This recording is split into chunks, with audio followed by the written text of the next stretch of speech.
to the JT Sports Podcast. I'm your host, JT. We got to clear up the misconceptions about Aaron Rodgers because he's been a punching bag for bad takes all this offseason since when was throwing 28 touchdowns to only 11 interceptions the sign that a quarterback is washed, which was more touchdowns than Josh Allen, Matthew Stafford, and CJ Stroud, by the way, right? But nobody's calling Matthew Stafford washed, even though Aaron Rodgers had a better season than him last season statistically on the franchise that's notoriously known for being a graveyard for quarterbacks' careers. The Jets haven't had a quarterback that's finished with a winning record since Ryan Fitzpatrick year one under Todd Bowles when he was the head coach, which was a decade ago. And what is getting overlooked about Aaron Rodgers making a move to finish his career with the Steelers is that every quarterback that has left the Jets has elevated their career. Sam Darnold, Geno Smith, and let's take it back a step further to when Brett Favre left the New York Jets. When he first got traded to the Jets, he was 39 years old, and he finished the season 9-7 with 22 touchdowns along with 22 interceptions. And guess what happened the year after he leaves the Jets? At 40 years old, he ends up being a finalist for NFL MVP, having the Vikings one game short of making it to the Super Bowl with 33 touchdowns and 7 INTs that year. Aaron Rodgers has the ability in Pittsburgh under Mike Tomlin to have his Brett Favre arc. Mike Tomlin's floor is 9 wins. This is the same coach who has won with some of the worst quarterbacks in the league. Mason Rudolph, Mitchell Trubisky, Kenny Two Gloves Pickett. Any other quarterback who would have had to win with those 3 quarterbacks would have already gotten fired. So if Mike Tomlin can make it to the playoffs with randos and below average quarterback play, it's fair to expect that Mike Tomlin can win at least 11 games this year with Aaron Rodgers and at least win one playoff game. Aaron Rodgers showed last year he still has the ability to play winning football. Once again, I'm going to ask this question again. Since when was a guy who threw 28 touchdowns and 11 interceptions washed? That makes no sense to me. Did anybody watch the New York Jets last year? Because although Aaron Rodgers was part of why the Jets were as bad as what they were, it wasn't due to his play on the field. It was due to his influence on how the team was constructed. Getting Alan Lazard, wanting his buddy Nathaniel Hackett hired as the offensive coordinator. But as far as the play on the field, Aaron Rodgers wasn't really the problem. It was the coaching. The owner fired Robert Saleh only a quarter through the season. And there were several games that the Jets lost last year that weren't because Aaron Rodgers played bad, but it was because they were a poorly coached football team. Remember the amount of missed field goals they had and that Monday night loss to the Buffalo Bills? You can't put that on Aaron Rodgers. It's easy to put all of the Jets' shortcomings in 2024 on Aaron, but if you actually contextualize everything that went wrong with the Jets, Aaron Rodgers was a small portion of why 2024 was a disastrous campaign for the New York organization. When you just are a dysfunctional franchise, it doesn't matter who you have at quarterback. Every great quarterback that has played this game has had stability in the front office when they have performed and won at the highest level, especially when you have a guy who's on the last leg of his career. Aaron Rodgers, we can all agree, is no longer the bad man that we grew up watching all those years with the Packers. But he is not one of the worst starting quarterbacks in the league, like how the media makes him out to be. The guy continuously puts up really productive numbers. And as long as he can continue to be a solid quarterback for Pittsburgh, with how good they are on defense and with how they have revamped that offensive line quietly over the last couple of years, he's throwing the DK Metcalf. You got a stud rookie running back in Caleb Johnson and Mike Tomlin, who can win with anybody. The Steelers are going to be a lock for the postseason, and they will win at least one playoff game this year. But best case scenario, let's say that Aaron Rodgers does completely enter his Brett Favre arc and he bounces back to being 85% of what he was when he last won MVP with the Packers 3-4 years ago. How good would the Steelers be then? You're looking at a team that is a borderline Super Bowl contender. The Ravens have a better roster than Pittsburgh, but not by that much. The Steelers draft better than the majority of teams in the NFL. Nobody talks about how good Mason McCormick was or Zach Frazier, but the Steelers' offensive line is garbage, though. Troy Fautanu, who was the Steelers' first-round pick in last year's draft, only played in like 1 or 2 games before he got his season cut short with the injury. But the misconception that Aaron Rodgers can't play anymore has already been exposed by Brett Favre. The New York Jets were the problem last year more than Aaron Rodgers was. Is he a guy that can be a little bit hard to get along with at times? Absolutely. But some of the best quarterbacks in this game weren't always guys who easily connected with their teammates. Peyton Manning could be often pretty demanding. Same thing with Tom Brady, Big Ben. But Aaron Rodgers still has enough juice left in the tank where the Steelers can achieve everything that they're aiming for this year. Maybe not win the division, but make it to the playoffs, win a playoff game, and who knows from that point on. But to say that there's no more room in the league for Aaron Rodgers, he's washed, it's just disingenuous to what he did last season. So all of a sudden, the stats don't matter. Don't you guys love to say numbers don't lie? The numbers last year show you that Aaron Rodgers was still a good quarterback. So why is he being made out to be garbage? Like he's some kind of skeleton in the closet that the Steelers just drug out. They blew on. They got that Swifter, Duster, whatever you call it. And they're making it seem like the Steelers just got an old man that can't do anything at quarterback when he threw 28 touchdowns last season. Just saying. The most annoying people to argue with are the ones that tell you this quarterback is better than the other because he has a ring and the other guy doesn't. And when you talk to Eagles fans about Jalen Hurts and where he ranks among the best quarterbacks in the league, a lot of them will tell you straight in your face, no joke, that Jalen Hurts is better than Lamar Jackson because he has a Super Bowl and Lamar doesn't. And when you counter that point with Lamar Jackson is a 2-time MVP, he's a 3-time first-team All-Pro, he's way more talented than Jalen Hurts. Hell, Lamar Jackson is the most talented quarterback to ever put his hands on a football. Eagles fans get really insecure when you bring up Lamar Jackson. Lamar Jackson, for some reason, makes Philadelphia Eagles fans get insecure about Jalen Hurts because we all know who's the better quarterback.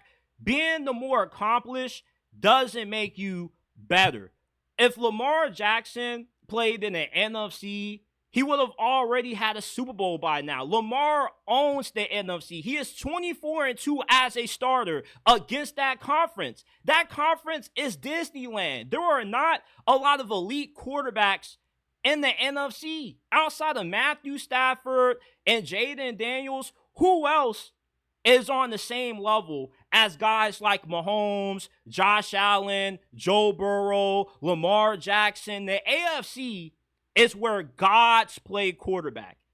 It's like the DC universe. All the heroes in DC outside of Batman have godlike abilities. The AFC is a gauntlet because the majority of the NFL's best quarterbacks reside in this conference. It's a lot harder to win a Super Bowl when you got to get past Mahomes, Allen, Burrow, CJ Stroud. Even Justin Herbert has the ability to be really good. But in the NFC, it's a cakewalk when you have a quarterback that's consistent and benefits playing on an already good roster that out-talents nearly everybody in the entirety of the NFC. What's another team in the NFC that you can name that has a team as stacked as what the Eagles do? Detroit. And Detroit got ravaged by injuries last season. Eagles fans, for some reason, have a hard time trying to contextualize Lamar Jackson's playoff shortcomings. Was Lamar Jackson the guy who dropped that 2-point conversion, which was supposed to send the game into overtime? Was Lamar Jackson the guy who got the ball ripped from him twice? No, that was Mark Andrews. Was Lamar Jackson the guy? And 2 years ago in the AFC Championship against the Kansas City Chiefs, the one who fumbled the ball at the 1-yard line?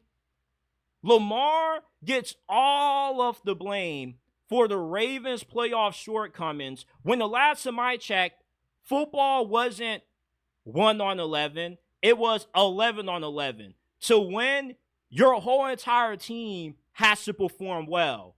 And the Ravens don't do that. The Ravens' biggest enemy in the postseason is not Lamar Jackson, it's themselves, because they have too many self-inflicted errors. It is unfair to put all of the Ravens' playoff losses on Lamar. When they got their ass kicked in 2019, that's the 1 seed by the Tennessee Titans, Lamar, it wasn't him who just didn't play well in that game, but the entire team struggled. When they lost to the Buffalo Bills a few years after that, the Ravens didn't play their best football in that game. When the Ravens lose in the playoffs, it isn't all because of Lamar. Lamar's worst playoff game, by far, was when they played Kansas City in the AFC Championship. The issue with Lamar is he feels like he has to do more than what he has to. He feels like he has to put that cape on and be Superman. Lamar struggles in the playoffs because mentally he feels he has to play a style of football that wasn't the same way that he played throughout the course of the regular season. He doesn't run as much. He seems to second guess himself in the playoffs. Lamar has all the ability in the world to win a Super Bowl. Eventually, Lamar Jackson's time is going to come. It took Michael Jordan a while to finally get past the bad boy Pistons to get his first NBA championship. It took Peyton Manning a while to break through and to finally beat Tom Brady before he was able to get his first Super Bowl. Mahomes has dominated the AFC for damn near a decade. Everybody likes to pile on Lamar Jackson for coming up short in the playoffs, but they never have that same energy for Josh Allen. They never have that same energy for Jared Goff. Why is it that Lamar Jackson is the only quarterback in the NFL that's considered to be a choker when there are several other quarterbacks who have came up short, who haven't won a Super Bowl? I give Jalen Hurts this. He plays his best football in the biggest moments, and that's why I have respect for Jalen Hurts. If you tell me Jalen Hurts is an elite quarterback, I nod my head and agree with you. And that's the one thing that he does better than Lamar. He doesn't get in his head. The moment doesn't get too big for him. He's always cool, calm, and collected no matter what. And he's the only quarterback in the NFL that has been able to go toe-to-toe with Patrick Mahomes in every game that he has seen him in the postseason. I give Jalen Hurts that. But let's not act like Lamar Jackson is incapable of being able to win a Super Bowl, and let's not ignore that there were other external factors around Lamar Jackson that contributed to the Ravens getting sent home the past 2 seasons.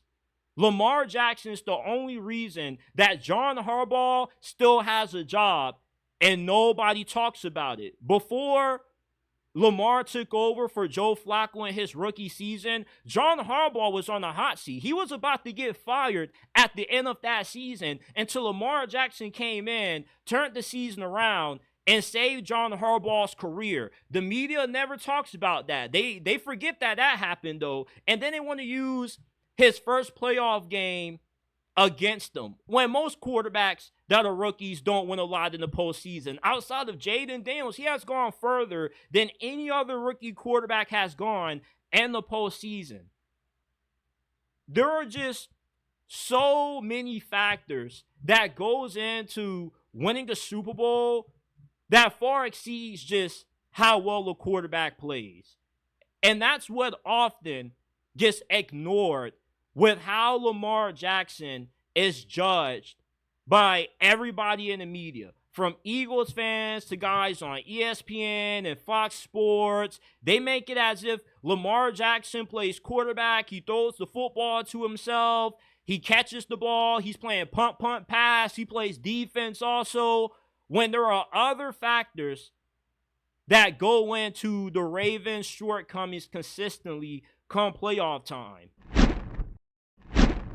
3 years ago, the Tennessee Titans made a regrettable mistake when they didn't want to pay A.J. Brown the $100 million deal that he was seeking, and they traded him to the Philadelphia Eagles in exchange for the 18th overall selection in the 2022 NFL Draft, which they used that pick to select what was, at the time, seen as A.J. Brown 2.0 and Treylon Burks. And looking at this trade 3 years later, it's fair to say that the Tennessee Titans traded A.J. Brown away from a bust. Because ever since A.J. Brown got traded away from Nashville, he's been a two-time All-Pro every season with the Eagles. He's been top 5 in receiving yards 2 times. And he right now is on a Hall of Fame trajectory. He has 7K receiving yards, 49 touchdowns at the age of 27. In the next 5 years, A.J. Brown is going to be a surefire first ballot Hall of Famer. He's one of the best receivers of this generation. He also is a Super Bowl champion. Treylon Burks, on the other hand, though, he's been a major disappointment relative to what he was hyped out to be coming out of Arkansas. And I'm not going to sit here and act like I thought Treylon Burks would have been in this position, because I was really high on him coming out of Arkansas. He was a big body wide receiver that moved really well for his size, had great hands. He was also really good after the catch, and you understood why he got the comparisons to A.J. Brown. They're similar in size. A.J. Brown, 6 foot, 6'1", 226. Treylon Burks is 6'2", 225 pounds. But the difference between the two is that Treylon Burks was less athletic than what A.J. Brown was coming out of college. And a big red flag that was ignored about Treylon Burks was how poorly he tested at the combine. He ran 4.55 in the 40-yard dash. A.J. Brown clocked in at 4.49. Another thing that was a red flag was that he did have concentration drops at times at Arkansas. And when he got to the NFL, he struggled to stay on the field. And when he was on the field, you didn't even know that the dude was a first-round pick. He struggled to get off the line. His route running wasn't that good. He struggled to create a lot of separation and press coverage, man coverage. And coming off last season with a season-ending ACL injury where he only appeared in 5 games, I think that Treylon Burks is officially stamped as a huge bust, and that's not going to change this season. If you're a Titans fan, you're probably going to respond in the comment section saying, oh, he just needs more time. It doesn't take 4 years to realize if a wide receiver can play or not. Wide receiver is an instant impact position. The majority of the NFL's best receivers that have been first-round picks were good right out the gate. Justin Jefferson, Jamar Chase, CeeDee Lamb, Devonta Smith. There's only about a handful of former first-round receivers that struggled in their rookie season and then bounced back. That's not going to be the case with Treylon Burks. We haven't seen anything to be optimistic about Treylon Burks' future in Tennessee. The guy has only caught 1 touchdown in 3 seasons in the league. That's unacceptable. When the guy's on the field, you don't even recognize him as being the first-round talent. He doesn't look like that at all. And it was really weird how the Titans got rid of A.J. Brown when Mike Vrabel never wanted him gone in the first place.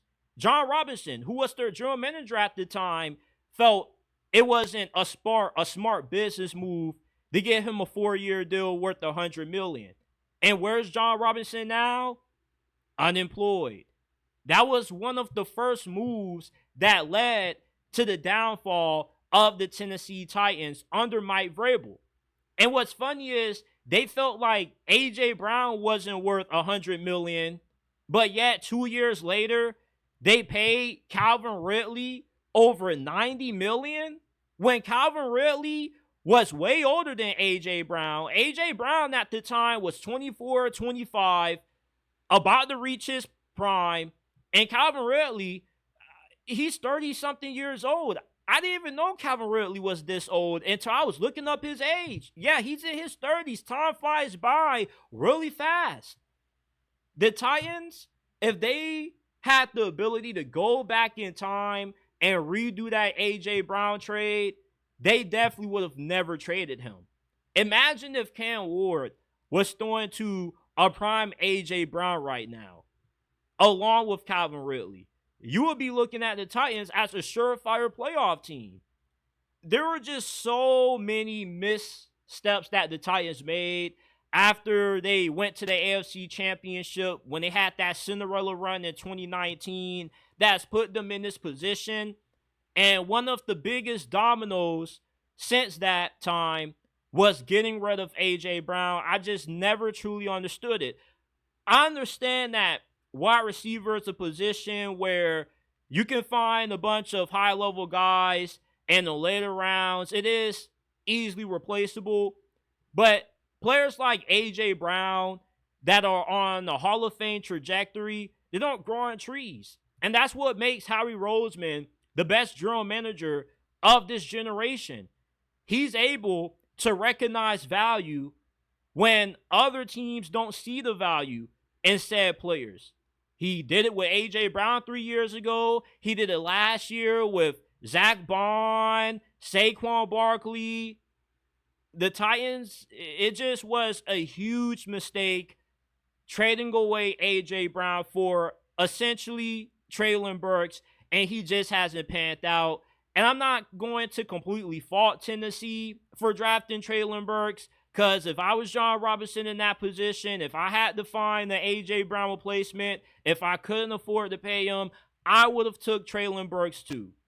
And I know hindsight is 2020, but right now it's not looking good for Treylon Burks, and he just looks like a bust. I saw a video of him in minicamp where he just looked big, incredibly out of shape.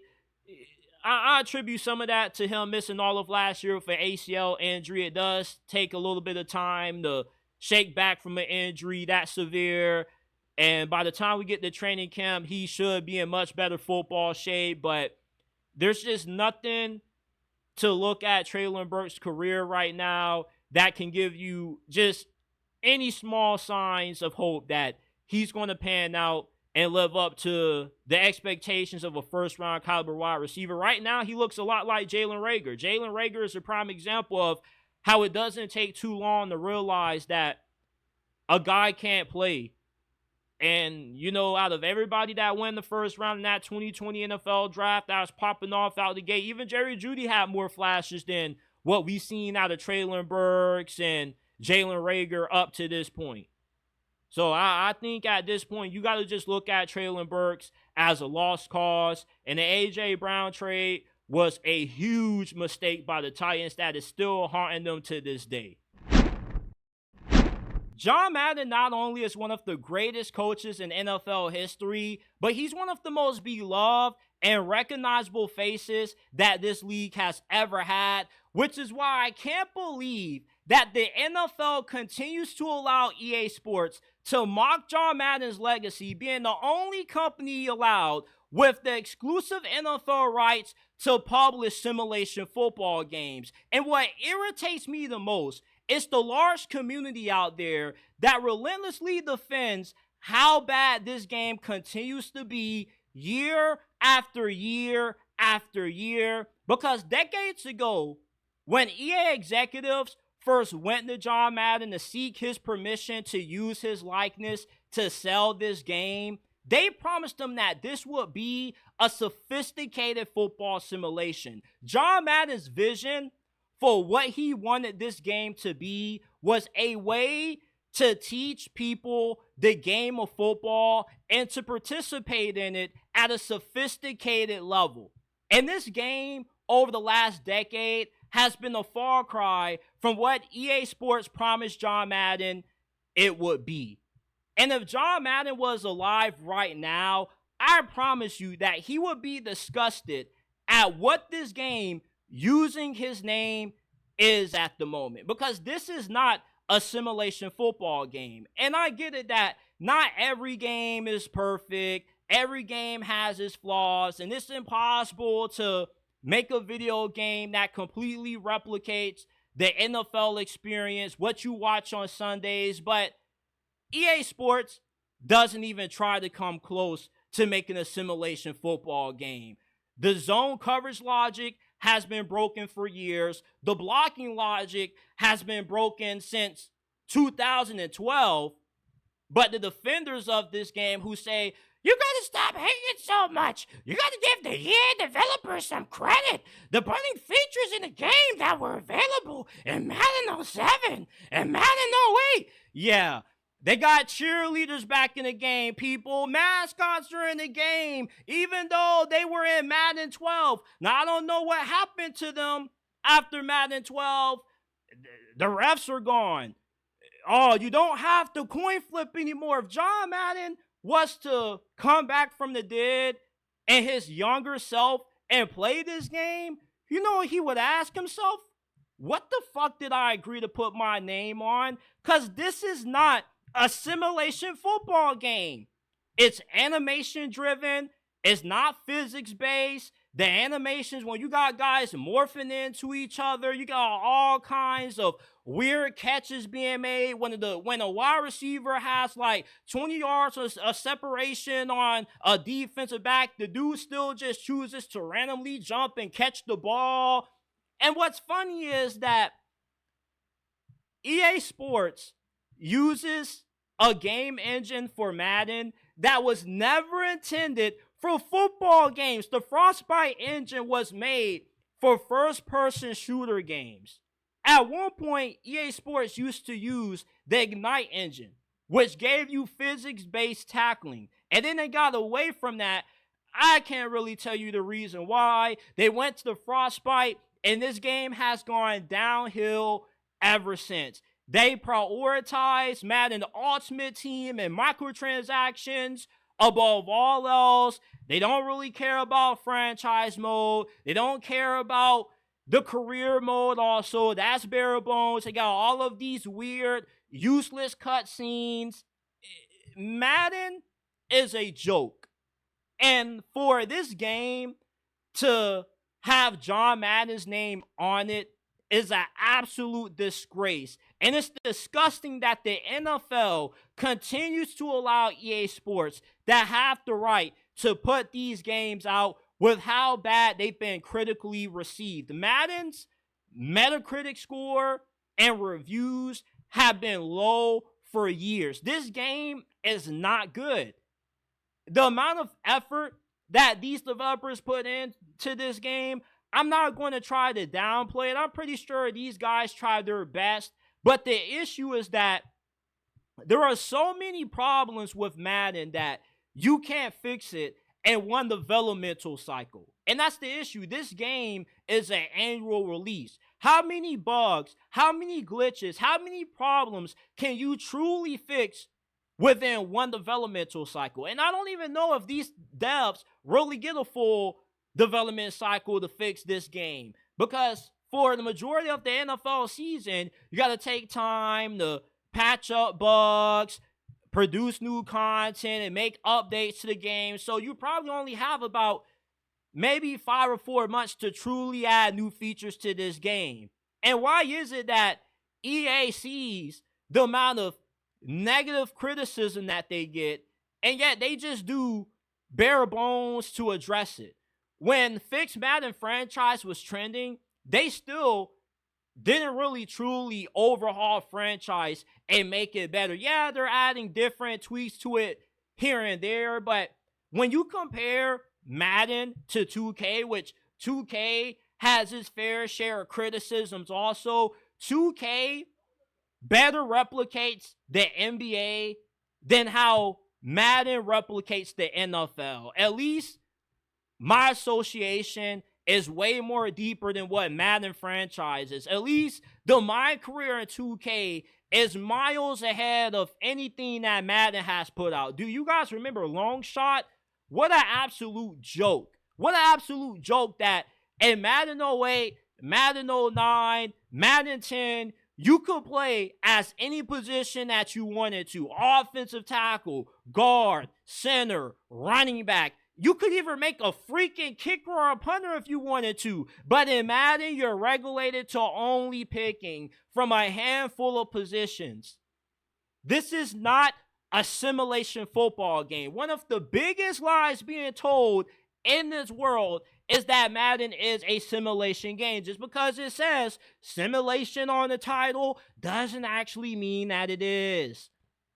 And the community that is going to come at me in the comment section and say, oh, if you don't like the game, then don't play it. It's the only NFL simulation game that there is to play. If I want to play with Shedeur Sanders and Travis Hunter with the updated player models and the realistic faces, I have to buy this game. There's no getting away from it. Why can't the NFL let 2K get the license again?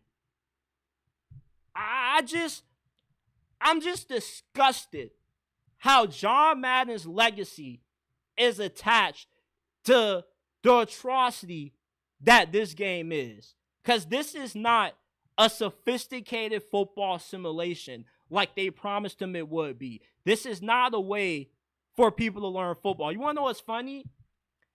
Anytime a actual NFL coach or actual NFL player plays this game and they struggle in it because shit that works in real life doesn't work on Madden, you got to actually learn Madden. Everybody tells you, you can't play Madden like real football. You got to play Madden like it's Madden. And that is against what John Madden was looking for when he gave this company his permission to use his name to sell this game. Do you guys not understand what you are defending? You continue to defend the product that lied to the man who is 6 feet under, whose name is used to sell this game, and it goes against everything that he was promised it would be. What Madden is right now is not what John Madden's vision for this game was.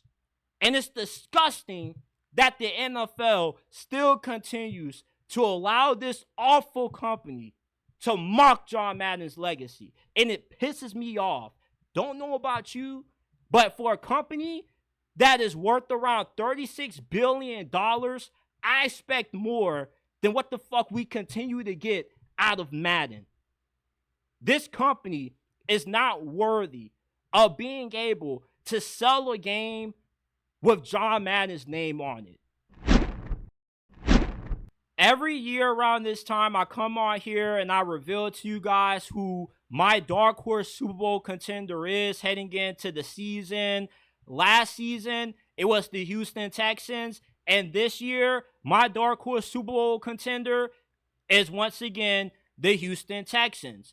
Last year, I don't believe I was wrong when I picked the Texans to be a Super Bowl contender.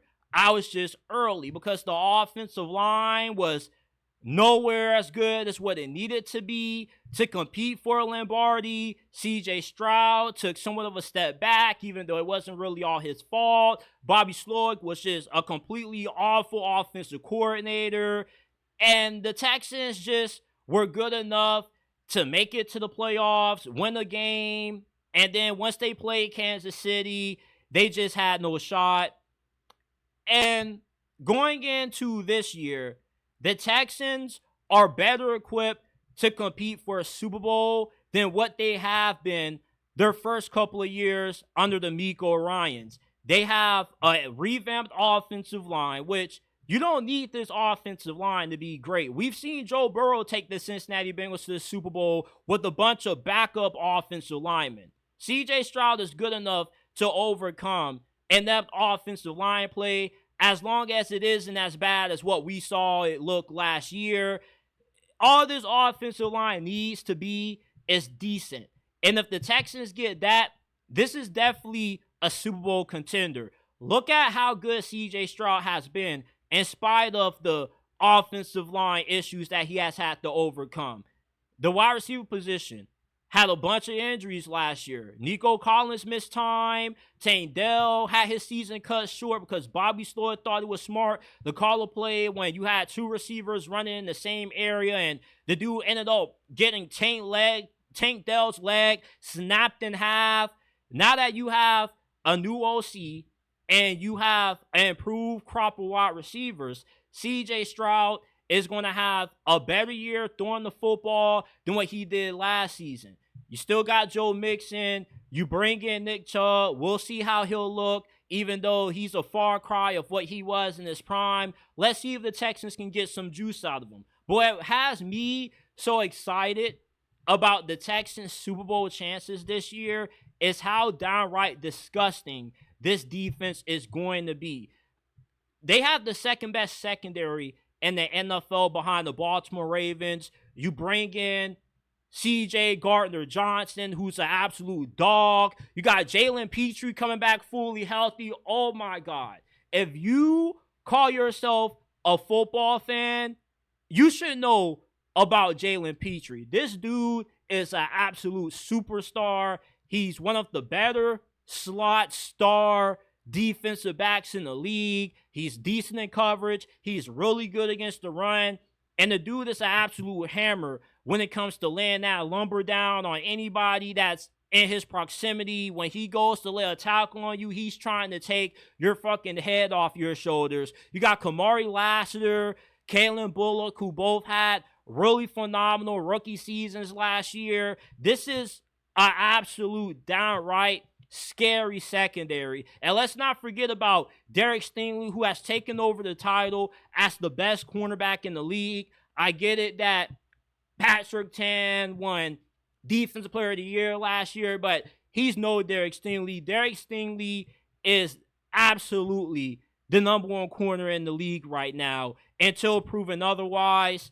The Texans, with how easy of a division that they play in, they should get a home field game come wild card weekend, and possibly, if they're good enough and they live up to the amount of talent that they have going into this year on paper, they could possibly be in contention to get the 1 seed. And I believe that they will be that good this year. They have improved all of their biggest weaknesses from last year. You're just stacked everywhere. And with the amount of star power that they have from their best players, Derek Stingley, Will Anderson, who could be a potential All-Pro this year. He had to play through some injuries last season. C.J. Stroud has MVP potential. We know that DeMeco Ryans is one of the best up-and-coming coaches. Everything that the Texans have been building these past couple of years, I think it's finally going to come together this year, and they make that big playoff run this year. I'm not saying that they will win it all, but this is probably the team that they have put on the field that is best equipped to do so. Go ahead, get you a pen, grab you a piece of paper, because I'm about to give you 7 rookie wide receivers that will dominate fantasy football this year. Passing on any of these guys is a mistake that you will regret. If you go up against anybody that has one of these studs on their roster in the playoffs or the fantasy championships, they will end your season. And I was hesitant to do this segment because I've been in this fantasy league that me and my homies from high school have been doing for the past 8 years, when before the start of the season, we all throw $50 into a money pool and it gets divided up by the top 3 finishers. First place gets the most, second, third place get whatever's left over. And I've finished in the top 3 of this league and every year but 2. And I got a few amount of homies that are in that league that watch the content, so I'm giving them a little bit of a cheat sheet. So I'm sacrificing a little bit of my fantasy dominance for you guys. So go ahead, smash that like button and subscribe if you want more lists like these. Elite Ironmaner is definitely a rookie wideout that you gotta draft. This is the Travis Hunter Destroyer. When he went up against Travis Hunter at Stanford a few years ago, he torched him for over 200 receiving yards and 2 touchdowns, including grabbing the game winner in overtime over Travis. He's athletic, big-bodied receiver. He runs 4.4. He should be an elite big play target for Cam Ward. Cam Ward likes to be aggressive, and elite Ironmaner definitely has a skill set that complements what Cam Ward likes to do. And all he has to do is beat out Van Jefferson and Treylon Burks, which will take a little bit of time for him to do so. He probably won't win it outright in training camp since they invested a first-round pick in the Treylon Burks, and they did pay some money for Van Jefferson in free agency. So he's not an instant impact guy that you should draft early. He's more so of a drafting stash that you get when you're just trying to fill out the rest of your team late in the draft. You're looking for some upside, go ahead and get Elite Ironmaner, because when you get to the second half of the season, week 9, week 10, that's really when this guy's going to end up making a lot of big plays and making some noise. Pat Bryant, a.k.a. 904 Pat.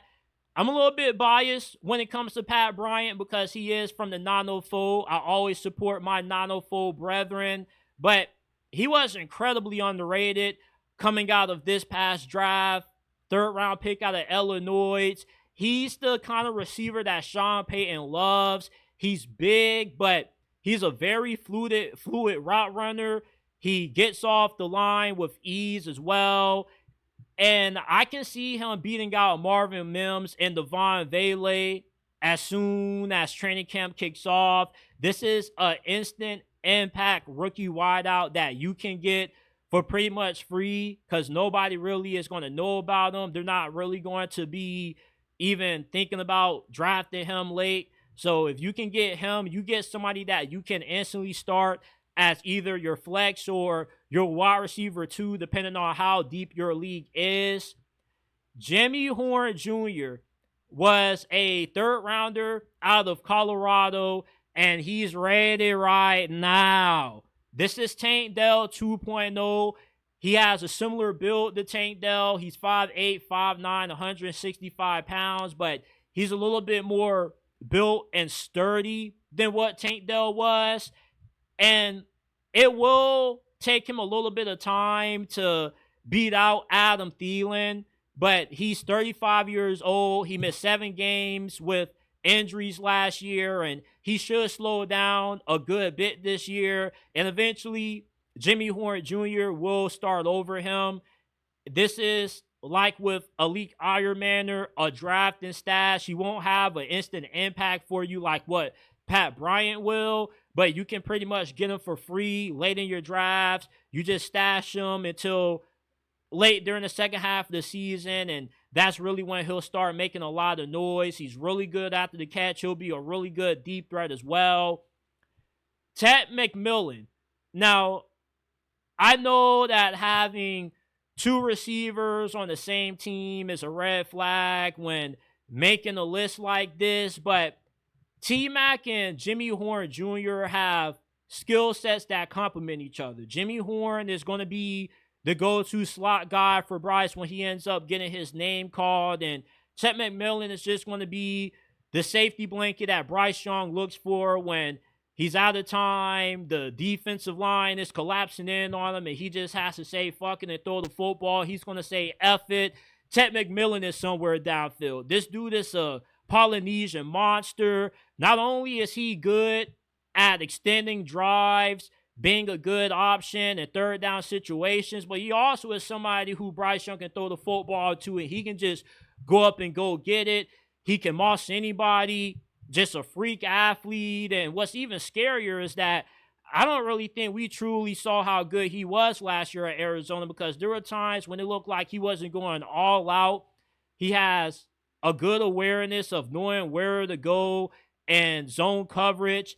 And he kind of reminds me of Eric Decker. He's just going to be a PPR monster. He's just going to get tons of receptions. He could have like 9-10 receptions for 150 yards, 2 touchdowns. This guy is that good, and you probably won't be able to get him as late as what you would be. The first 3 guys, he'll probably go around like round 4, round 5.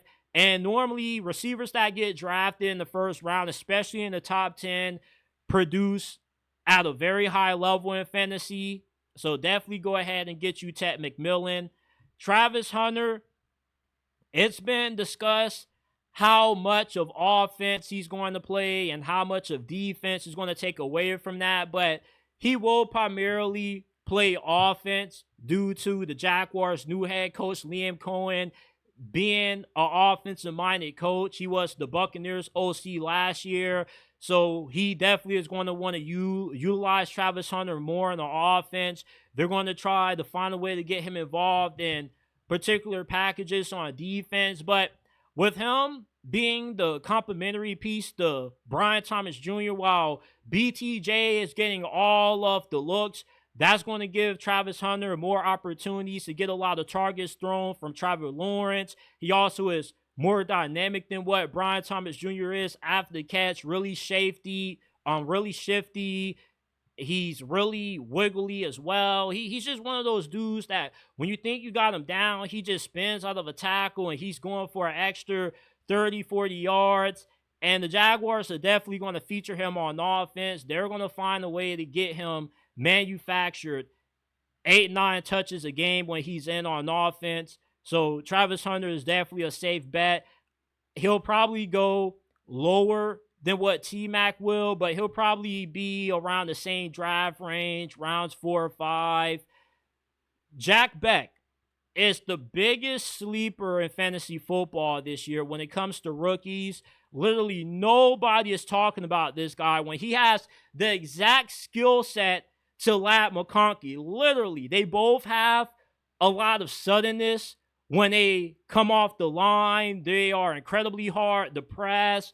They are easy man coverage beaters, and anybody that creates a lot of separation that is a crisp route runner is a safe bet to draft in fantasy football. The majority of the best receivers in fantasy all are really good route runners, because when you can get open and you create a lot of separation, guess what?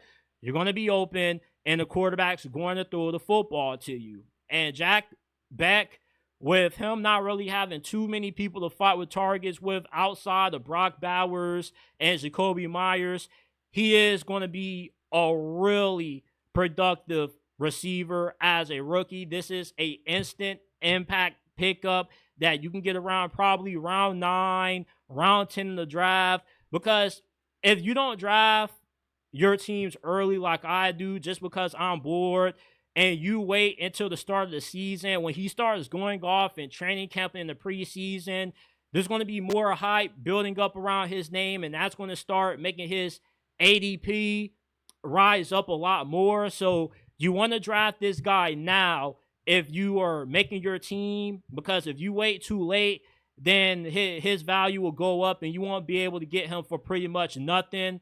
And lastly, I got Jaden Higgins. This is the Houston Texans wide receiver 2. He was dominating throughout OTAs. He was dominating at Iowa State.